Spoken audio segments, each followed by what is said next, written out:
You're listening to international investment advisor Doug Goldstein on the Goldstein on Gelt show, the financial show where we'll talk about how you can make the most of your money. With all the confusing financial chatter bombarding you each and every day, Goldstein on Gelt will give you the practical information you want and need about living a financially stable life. Here's your host, money maven Doug Goldstein. Okay, we are back. I'm very happy to have on the Goldstein on Gelt show David Leonhardt, who's the Washington bureau chief of the New York Times, and he's the author of the new book called Here's the Deal: How Washington Can Solve the Deficit and Spur Growth. David, real pleasure to have you. Thanks for having me on. So in Here's the Deal, you talk about the crisis caused by the budget deficit, and quite frankly, here in Israel, people are very scared about that, and I think around the world as well. Can you describe in a nutshell what your theory is? Yeah. So it's important to think about the deficit in two fundamentally different ways, kind of shorter, medium term, and longer term. And we're doing a lot better with one of those two problems than the other.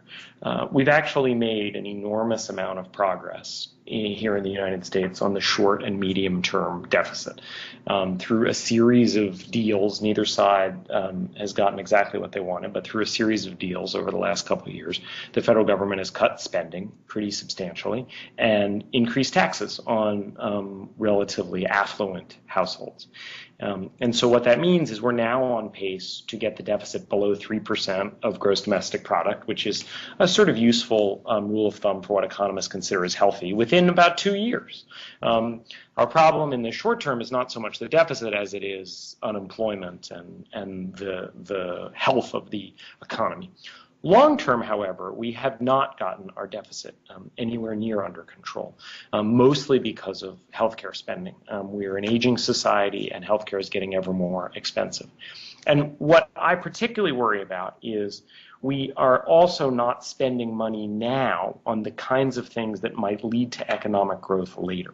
So not only have we promised ourselves too much in the long term relative to what we're willing to pay in taxes in the long term, but I worry that we're not making the investments short term that would actually make it easier to pay off our deficit in the long term.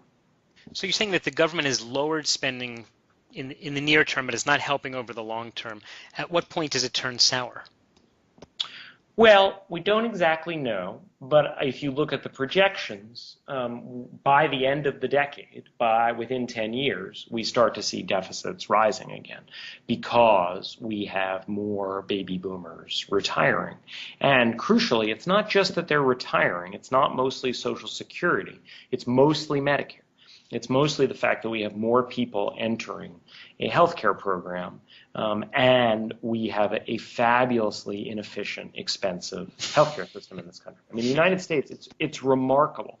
We spend as much per person as many European countries do on healthcare by our government, right? So the U.S. combined federal, state, local governments spend similar amounts per person as a lot of Europe does. And then we double it by spending the same amount on the private sector, from the private sector. And so that is part of the reason that we spend almost twice as much on healthcare as a lot of other countries without getting vastly better results. So Americans are not getting twice as good healthcare service as their European counterparts?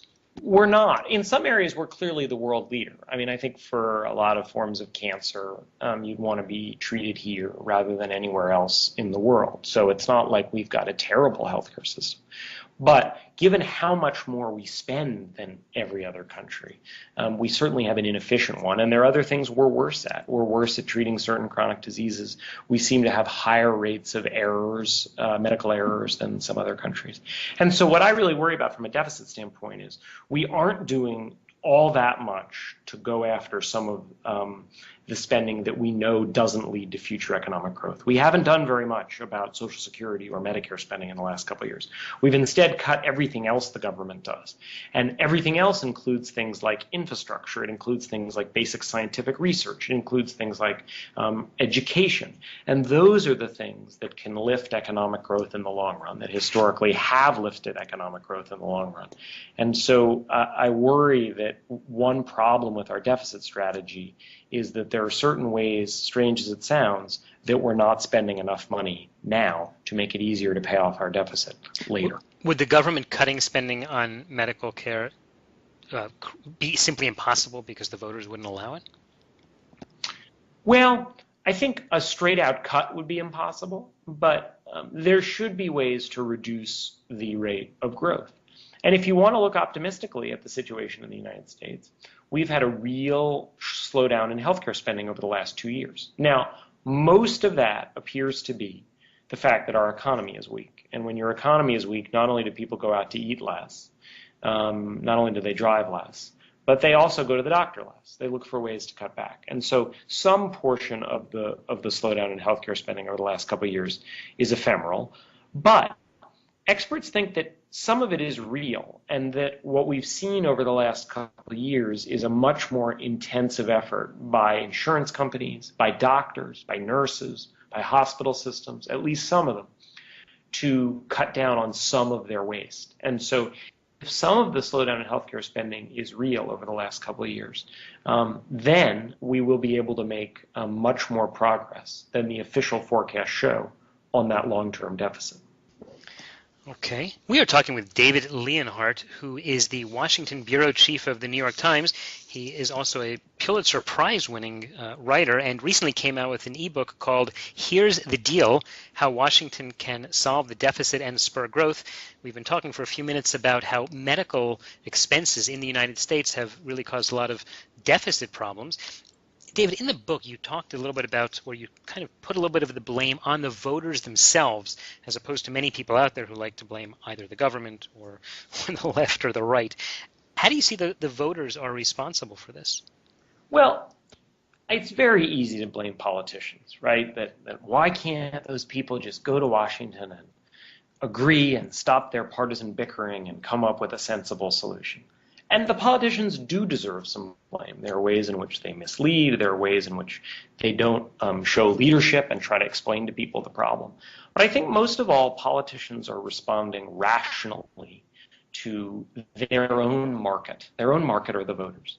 And when you look at polling or when you talk to voters, one of the things that becomes quite clear is that people view the deficit as the fault of others. They don't say, ooh, that we have a deficit because I am not paying for the benefits and the government services I'm receiving. Most people say, my taxes are too high, my benefits are good, and we have a deficit. Well, if your taxes are too high and your benefits aren't good enough, then we shouldn't have a deficit. We should have a surplus.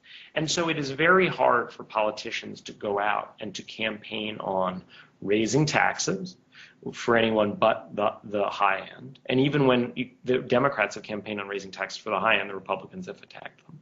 Or cutting spending, which is more of a Republican thing to do. And when Republicans have suggested some kind of spending cuts, Democrats have criticized them. When Democrats have suggested some spending cuts, Republicans have criticized them. And so if you want to come out for a real deficit solution, which is mostly some combination of tax increases and spending cuts, you leave yourself vulnerable to your political opponents. And the reason you do is because I think most voters essentially have this view of, I want low taxes, I want Medicare and Social Security at least as generous as they are, and oh, by the way, figure out some way to fix the deficit. And obviously that's not exactly a combination that arithmetic will allow. Mm-hmm. The problem, it seems, is that people these days are a little bit now-oriented, and politicians are probably only looking as far as the next election. Why not just kick the can down the road? There are certainly enough economists, Nobel Prize winners as well, who say it's okay to keep borrowing, and as long as you do that, you'll stay in office for another few years, and leave the problem for someone else. It seems like we can push it away. Well, so I would say that some of the kick the can down the road argument is actually a very solid argument. The government can run a deficit. Economies are growing. And so I mentioned earlier, this idea that it's healthy to run a deficit of no more than 3% of GDP. And that's because you can essentially pay off one year's deficit with the next year's economic growth. Right? The same way it's fine to borrow to go to college because you're going to pay it off with future earnings, or borrow to buy a house.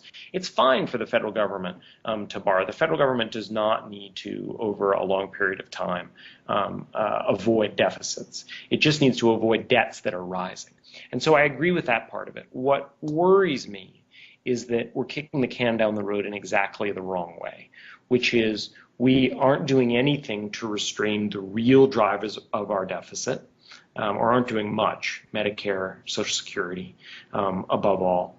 And then we are cutting spending on things like medical research, early childhood education, higher education, infrastructure, spending on clean energy research. And those are the things that actually bring a return. And so to come back to the household analogy, it would be a little bit like a family decides, ooh, you know what? We're going to have one of our kids drop out of college because we're worried we're living beyond our means. But we're not going to do anything about all those extra TVs and iPhones that we're putting on our credit card. That would be a really bad strategy. And while it's an exaggeration to say the federal government is doing that, the federal government is doing something that's not completely dissimilar from that. But of course, they can always print money, and they can also believe, because we've seen it happen in Europe, that in the future they can just install austerity as a solution when things really get bad, and that may not be for 5, 10, 15 years when they're all retired.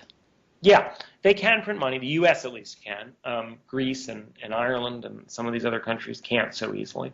But the United States can. In the long term, printing money is not in and of itself a solution, because eventually other investors around the world will lose confidence in you.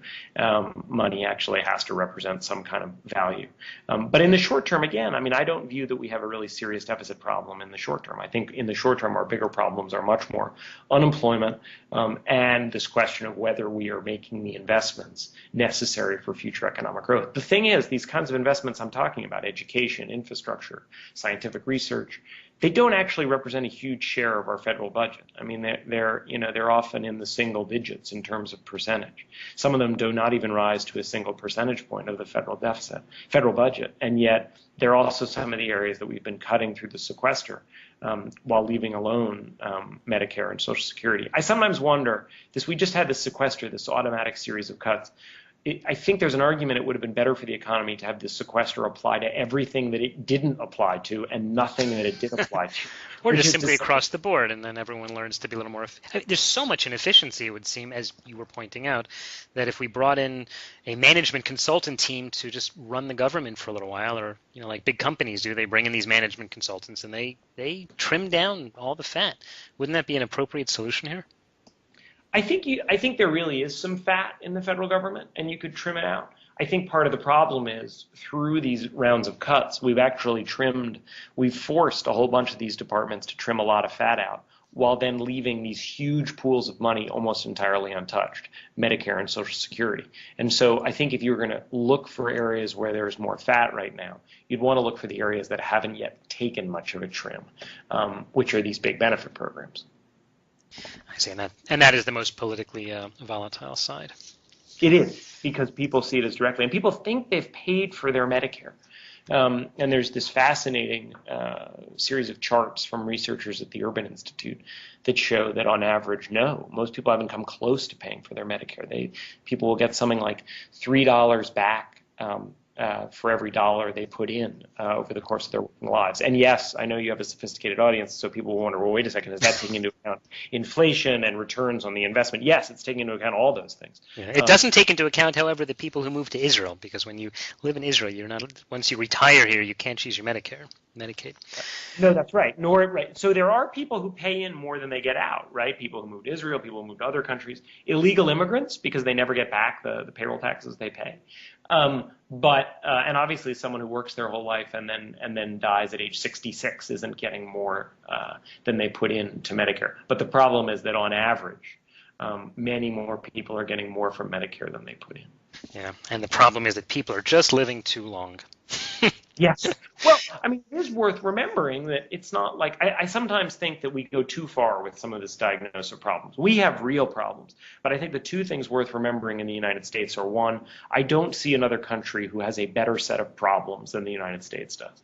Other rich economies have an even bigger problem with an aging society, and they don't have the same culture of entrepreneurship that the United States does. They're not as much magnets for people from other countries. They're not as open societies. People are less willing to move.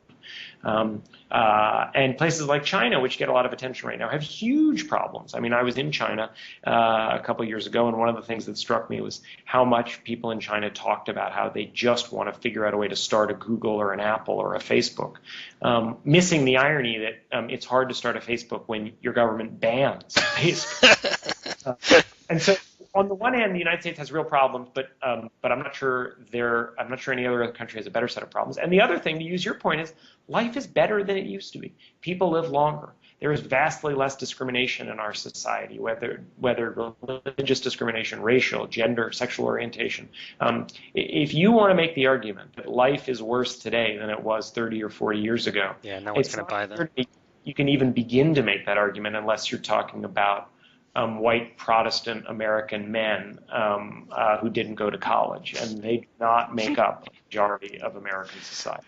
I hear. All right. Listen, David Leonhardt, thank you so much for your time. Tell me in the last few seconds, how can people follow your work or learn more about some of your ideas? I've got a page on the New York Times website. If you Google my name, you'll get to it pretty quickly. I'm also pretty active on Twitter. My handle is dleonhardt, and I welcome people joining the conversation. All right, David, thanks so much for your time. Thank you. You've been listening to the Goldstein on Gelt show with money maven Doug Goldstein. Doug's weekly radio show is heard around the world, but if you miss it, you can download the podcast at www.goldsteinongelt.com. The Goldstein on Gelt show gives you up-to-date financial ideas so you can get on the path to financial freedom. If you'd like your questions answered on the air or off, send Doug an email to doug@profile-financial.com. It's your money for your future, so join Doug every week to build your wealth on the Goldstein on Gelt show.